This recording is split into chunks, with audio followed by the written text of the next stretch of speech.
नमस्कार, मैं कुलदीप सोनी और आप देख रहे हैं काल देशना न्यूज। आज हमारे काल देशना न्यूज में सीधे सवालों का जवाब देने के लिए भारत तिब्बत सहयोग मंच के राष्ट्रीय महामंत्री श्री पंकज गोयल जी हमारे सीधे सवालों का जवाब देंगे। तो चलिए आपको दिखाते हैं कि उन्होंने हमारे सीधे सवालों का क्या जवाब दिया है। सर नमस्कार, आपका स्वागत है हमारे काल देशना चैनल पर।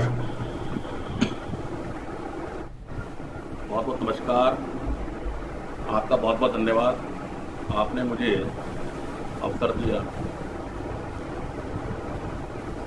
जी सर मेरा जो आपसे पहला सीधा सवाल यह है कि आप काल देशना के दर्शक आपके बारे में जानना चाहते हैं। क्या आप हमारे काल देशना के दर्शक को अपने बारे में बताएंगे?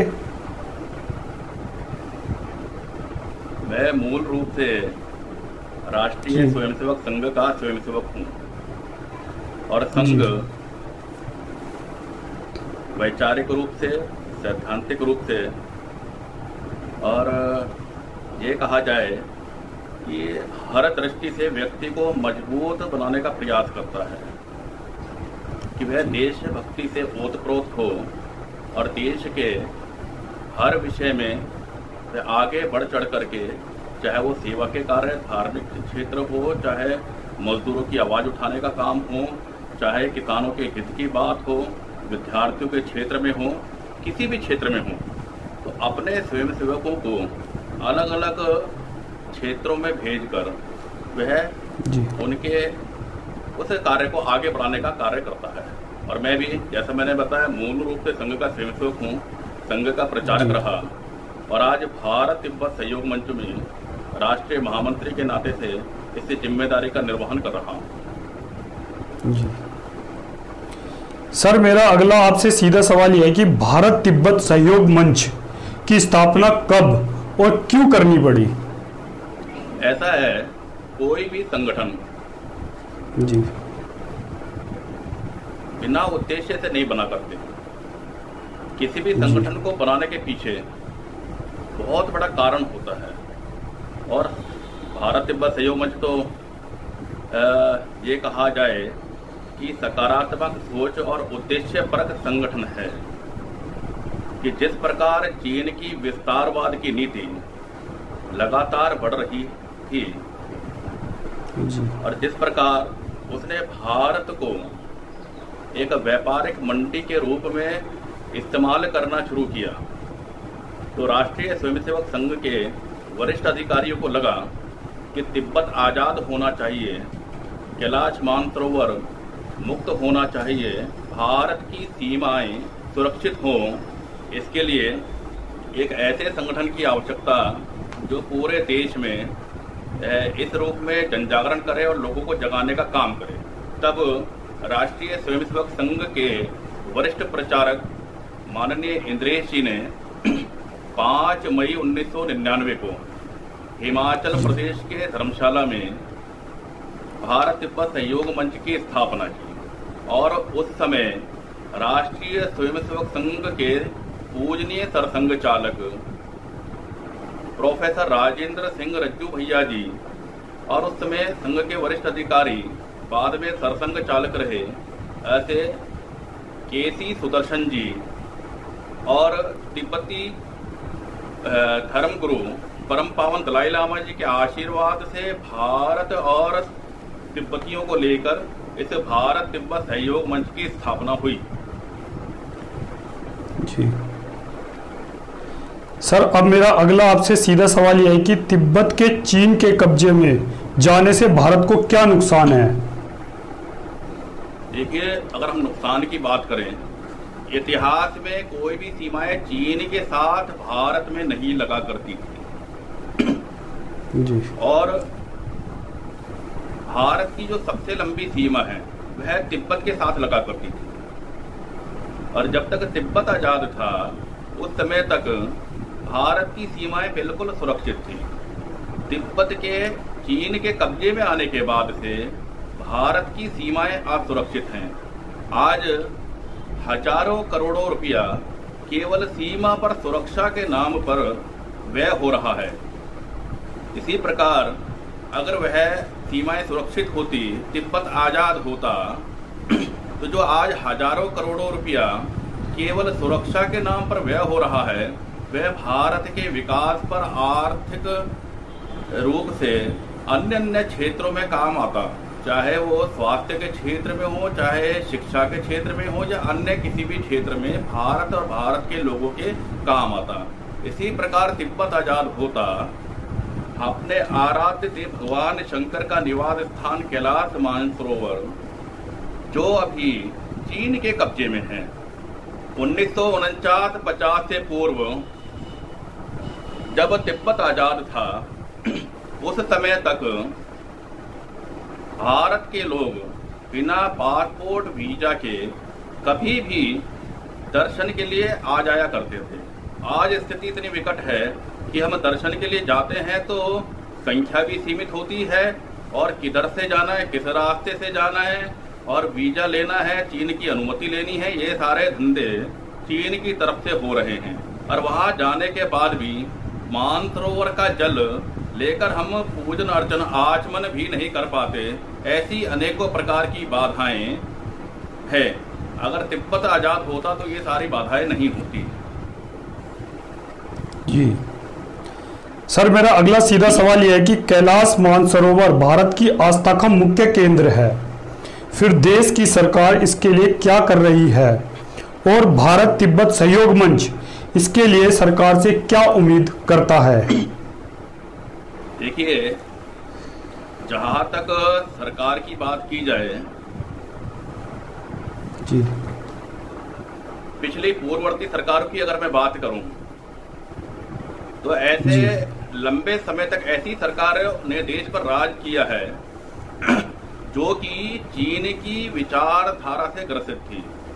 और मैं ये भी कहने में कोई संकोच नहीं करता कि शुरुआती दौर में जो भारत की सरकार थी, ऐसा प्रतीत होता है मानो कि वे चीन से डरती थी या चीन की गोद में बैठकर सारे फैसले लिया करती थी। लेकिन 2014 से भारत में एक राष्ट्रवादी सरकार जो आई है, उसके बाद जो सरकार की ओर से कदम उठाए जा रहे हैं, अनेकों कदम उठाए जा रहे हैं, और आज पूरे विश्व पटल पर देखा जाए तो हम ये कह सकते हैं कि चीन की जो नीतियां हैं उनको उजागर करने के लिए या चीन के खिलाफ खड़े होने के लिए पूरे विश्व में भारत की सरकार के द्वारा जो माहौल बनाया गया है, तो मुझे लगता है आने वाले समय में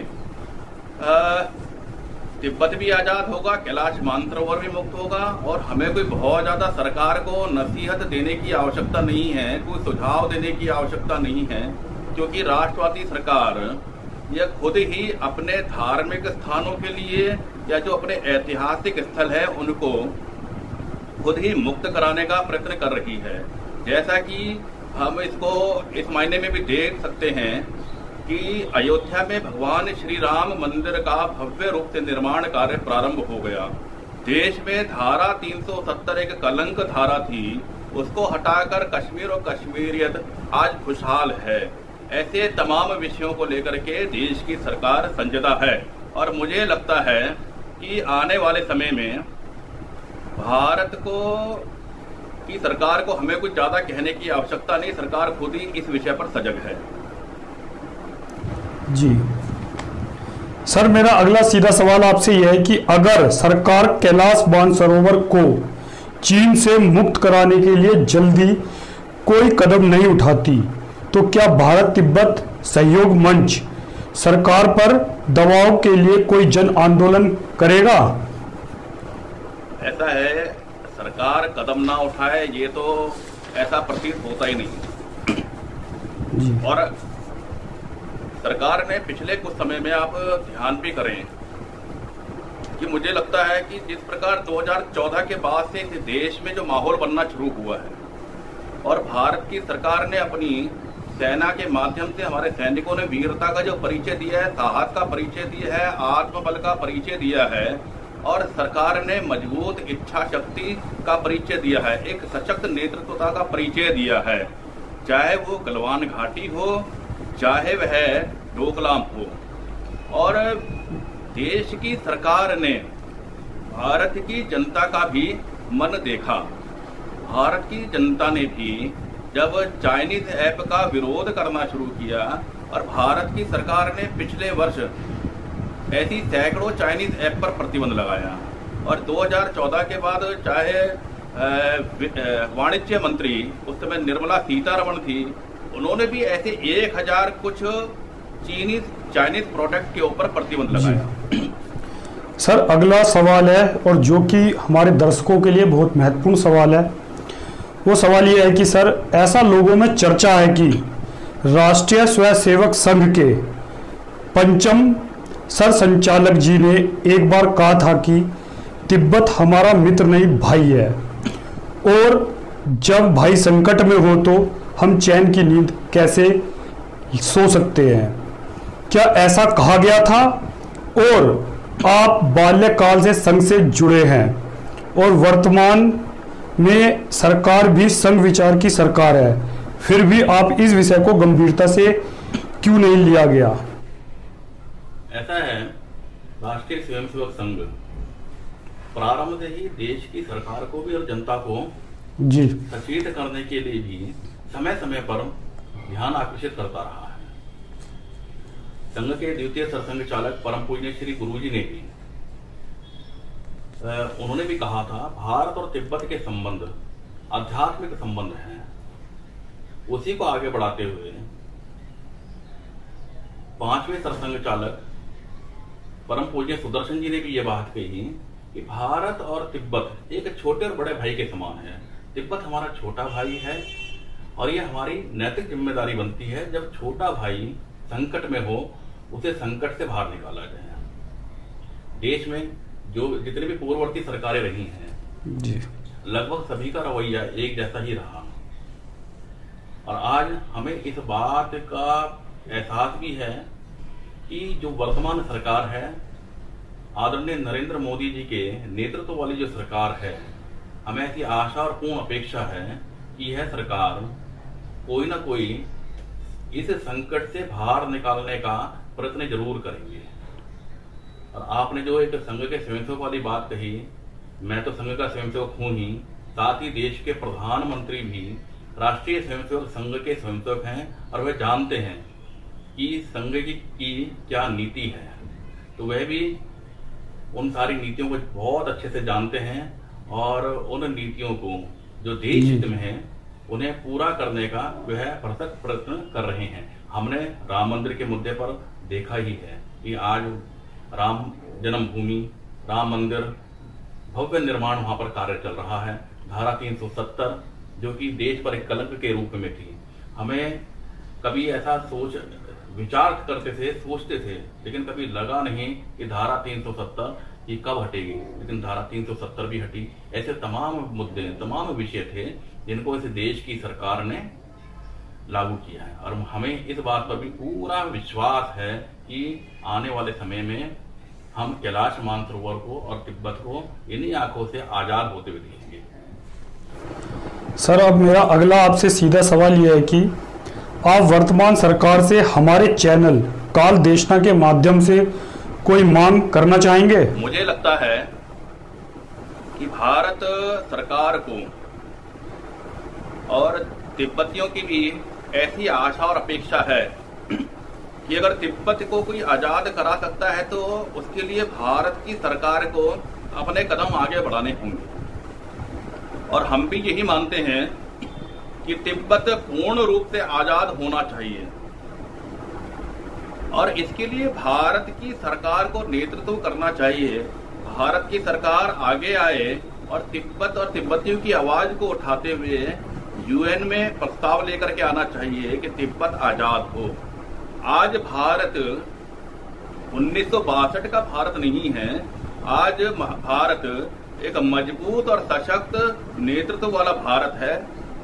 इसलिए भारत को आगे आकर तिब्बत के लिए आवाज उठानी चाहिए, कैलाश मानसरोवर की मुक्ति के लिए आवाज उठानी चाहिए। केवल आवाज ही नहीं उठानी बल्कि नेतृत्व करना चाहिए। इस स्थिति में भारत की सरकार आगे आए, ऐसा हमारा मानना है। जी सर। सर अगला मेरा प्रश्न है कि हम देखते हैं कि चाइना सामानों का बहिष्कार दिवाली और होली पर सोशल मीडिया के द्वारा होता है और बाकी दिनों पर इसका कोई जिक्र नहीं करता। इस पर आप क्या कहेंगे? ऐसा है जी, जो आपने प्रश्न किया है ये आज से कुछ वर्ष पुराना है। होली, दीपावली, दशहरा जी, आपकी बात बिल्कुल ठीक है कि कुछ वर्ष पूर्व ऐसा होता था कि लोग होली, दीपावली पर या रक्षाबंधन पर चीन के सामान के बहिष्कार की बात किया करते थे। लेकिन आज देश ही नहीं, विश्व की जनता ने चीन का असली चेहरा देख लिया है, जो उसने जैविक कोरोना वायरस बना करके पूरे विश्व को एक बहुत बड़े संकट में डालने का काम किया। लाखों लाख हत्याएं उसने की। मैं तो सीधा ये कहता हूं कि हत्या की है उसने। तो ऐसे हत्यारे के खिलाफ भारत ही नहीं, पूरा विश्व एकजुट हो रहा है। और आज केवल होली, दीपावली, रक्षाबंधन या भारतीयों के जो भी त्योहार हैं, केवल अब उन पर विरोध नहीं होता। आज चाइना का हर समय विरोध भारत की जनता कर रही है। आज ये देखिए, कोरोना काल में ही हमारे देश में मास्क बनाने की कोई बहुत ज्यादा सुविधा नहीं थी। सैनिटाइजर बहुत बड़ी मात्रा में नहीं बना करते थे। पीपीई किट बहुत बड़ी मात्रा में नहीं बना करती थी। लेकिन आज ये सब स्वदेशी भारत में बनने शुरू हो गए और बहुत बड़ी संख्या में बन रहे हैं। केवल भारत के लोगों के काम नहीं आ रहे, बल्कि ये सामान विश्व के अनेक देशों में भी सप्लाई हो रहा है। तो यानी कि भारत आत्मनिर्भर बनने की ओर अग्रसर है। इसी प्रकार किसी ने सोचा नहीं था, कल्पना नहीं की थी कि वैक्सीन, स्वदेशी वैक्सीन कुछ ही महीनों में बन करके तैयार हो सकती है। ये वही देश है जो पोलियो को मुक्त कराने के लिए इतने लंबे समय तक देश के लोगों ने इंतजार किया।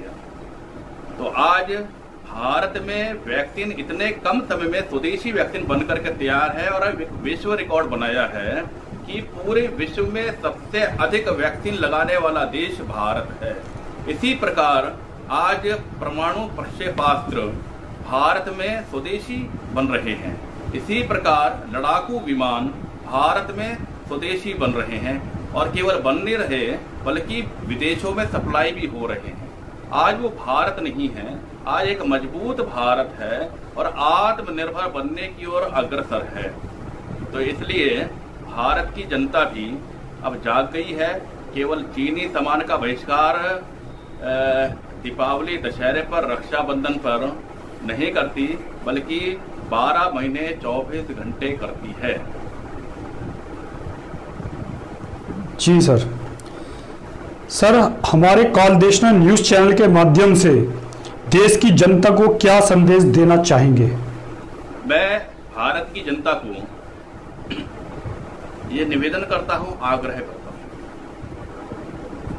जिस प्रकार देश का सैनिक अपने परिवार को छोड़कर, अपनी बूढ़ी माँ को, अपने पिता को छोड़कर, अपने छोटे दूध मुँहे बच्चों को छोड़कर, या ऐसे भी अनेक सैनिक हैं जिनका विवाह अभी भी हुआ और विवाह होते ही वो तुरंत सीमा पर जाकर अपनी ड्यूटी को निभा रहा है।